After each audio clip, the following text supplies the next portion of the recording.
Blessings, friends. Welcome back to High Kadosh Ministries, where holiness is a way of life. And Jesus of Nazareth is King of Kings and Lord of Lords. And together God's people say, Hallelujah. Well, friends, today is May the 20th of the year 2017, and this is One a Day for the Soul. Now, our text this morning is going to be taken out of Genesis chapter 6 and verse 13, which reads, And God said unto Noah, The end of all flesh is come before me, for the earth is filled with violence through them, and behold, I will destroy them with the earth. Now we're going to continue looking into the book of Enoch to get a better clarification of this. And as we ended yesterday, we saw that the men of earth, as they were perishing under the rule and the annihilation of these giants, began to cry out to heaven. And that's where we pick up in chapter 9 today. So hopefully you're reading along with us. We're going to pick up in verse 1, chapter 9. And then Michael, Uriel, Raphael, and Gabriel looked down from heaven and saw much blood being shed upon the earth, and all lawlessness being wrought upon the earth. And they said one to another, The earth made without inhabitant cries the voice of their crying up to the gates of heaven. And now to you, the holy ones of heaven, the souls of men, make their suit, saying, Bring our cause before the Most High. And they said to the Lord of the ages, Lord of lords, God of gods, King of kings, and God of the ages, the throne of thy glory standeth unto all the generations of the ages, and thy name holy and glorious and blessed unto all the ages. Thou hast made all things, and power over all things hast thou, and all things are naked and open in thy sight, and thou seest all things, and nothing can hide itself from thee. Thou seest what Azazel hath done, who hath taught all unrighteousness on earth, and revealed the eternal secrets which were preserved in heaven, which men were striving to learn. And Semjaza, to whom thou hast given authority to bear rule over his associates. And they have gone to the daughters of men upon the earth, and they've slept with the women, and have defiled themselves, and revealed to them all kinds of sins. And the women have borne giants, and the whole earth has thereby been filled with blood and unrighteousness. And now behold, the souls of those who have died are crying and making their suit to the gates of heaven, and their lamentations have ascended, and cannot cease because of the lawless deeds which are wrought on the earth. And thou knowest all things before they come to pass, and thou seest these things, and thou dost suffer them, and thou dost not say to us what we are to do to them in regard to these. And so again, because these things are new to us, and yet there is so much packed within this chapter, let's back up and take a closer look at what this chapter is telling us. As we have mentioned in the past, there are degrees of hierarchy to the angels. And here we see four of the mightiest angels in heaven, Michael, Uriel, Raphael, and Gabriel, look down from heaven, and they see the bloodshed upon the earth. Now, the reason that there's so much bloodshed, as we mentioned yesterday, is the giants are literally annihilating the men of earth. And we know that when we look over to verse 9 in the same chapter, which says, The women have borne giants, and the whole earth has thereby been filled with blood and unrighteousness. So the giants are not only teaching the men of earth their unrighteous ways, because they have learned it from the fallen angels, but they're also seeking to feed themselves and keep themselves nourished, and so they're feeding on the flesh of these men and women. And so it says in verse 2, They said to one another, The earth made without inhabitant. Why? Because men are being annihilated. And so the earth is almost void of mankind because of these giants. The earth made without inhabitant cries the voice of their crying up to the gates of heaven. And now to you, the holy ones of heaven, not the fallen angels, the plea is going forth to the holy ones of heaven.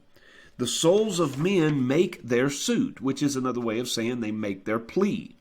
bring our cause before the Most High. In other words, bring judgment to us. We can't defeat them. They're too great and mighty, men of renown. If they are going to be defeated, it can only be by your hand. And so these four angels go before the Lord Almighty, and they say to the Lord of the ages. I love that, the Lord of the ages. We get so used to calling him God, we forget that there are so many names in the Bible, from Genesis to Revelation, that we can refer to him by. The Ancient One, the Most High, the Almighty, and as it says here, the Lord of the ages. But now I want to point out something to you here, and I want you to bear with me. It says Lord of lords, God of gods, King of kings, and again, God of the ages.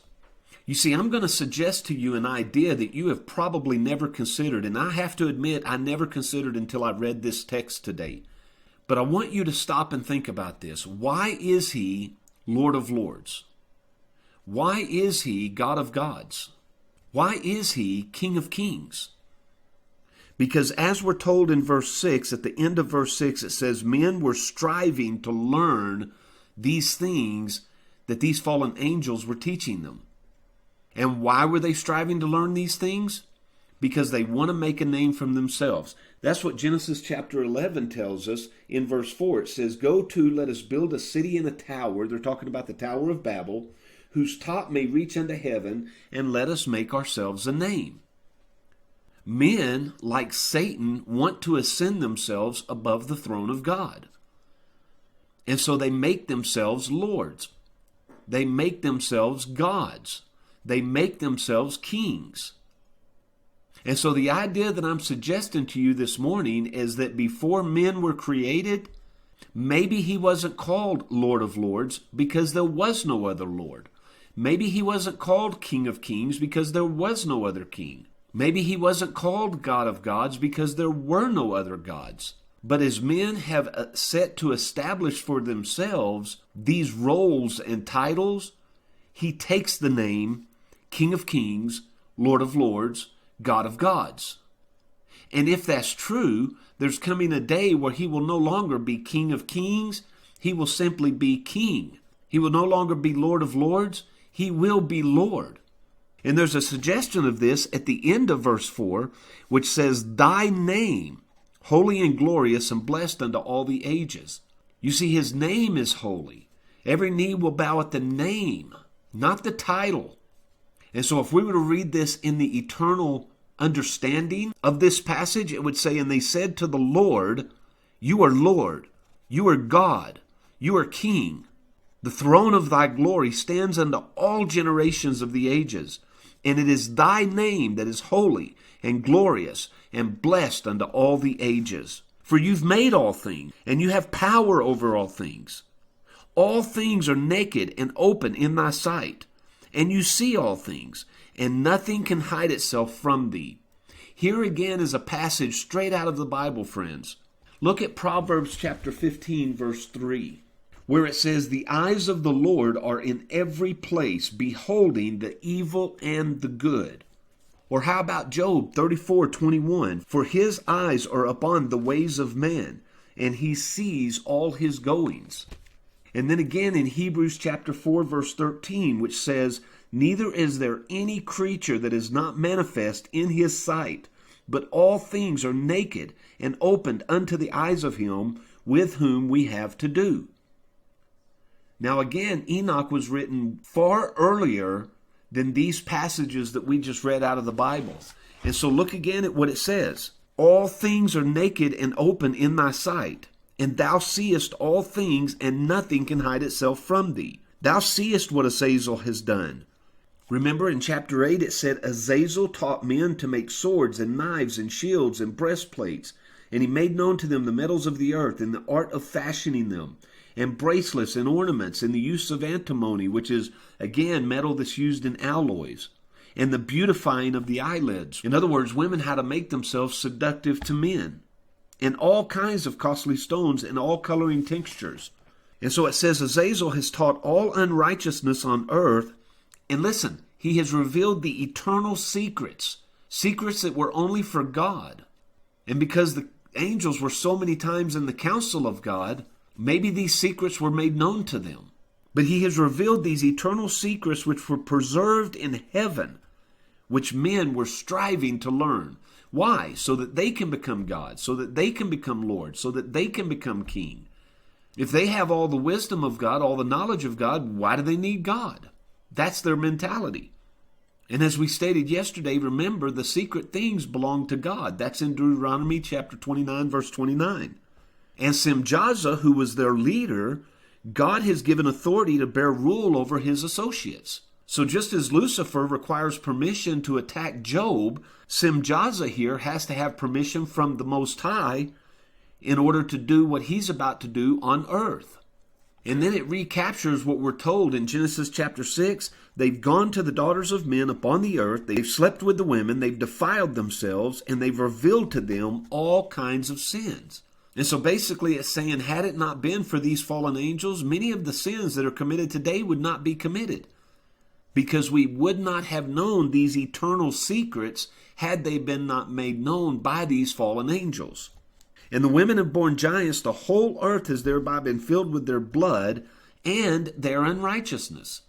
And that's why their judgment is going to be so severe, even above man, because they are the initiators of these lawless deeds. And it's interesting we say lawless, because if you go back to verse 1, it says, as these four angels looked down from heaven and saw much bloodshed upon the earth and all the lawlessness being wrought upon the earth. You see, God's law has always existed. There's always been a rule that we're to live by. And when we abandon that rule, the restraint to hold us back and keep us from such devastating sins is unloosed. And then men are left to do whatever is right in their own eyes. And so these angels in verse 10 go before the Most High and they say, behold, the souls of those who have died are crying and making their suit, their plea to the gates of heaven. Their lamentations have ascended, and they cannot cease because of the lawless deeds which are wrought on the earth. So as long as these lawless deeds continue, prayers continue to ascend. And you, O Most High, you know all things before they come to pass. That almost seems like a charge against God. You knew these things were going to happen. Why did you allow them? And you see these things, and you suffer these things. You're God of the ages. Why are you allowing this to go on? That seems to be the charge. Because you do not say to us what we are to do to them in regard to these. And so the Most High certainly is not going to let these charges go without answer. Tomorrow we're going to discover what he has to say. It's almost word for word right out of our Bibles. And so friends, we see today that it was never intended for us to do such evil deeds, much less know them. God has always made himself available to those who will call upon him. And we should consider ourselves truly blessed that grace is passed upon us, because as often as we fail, his mercy is extended.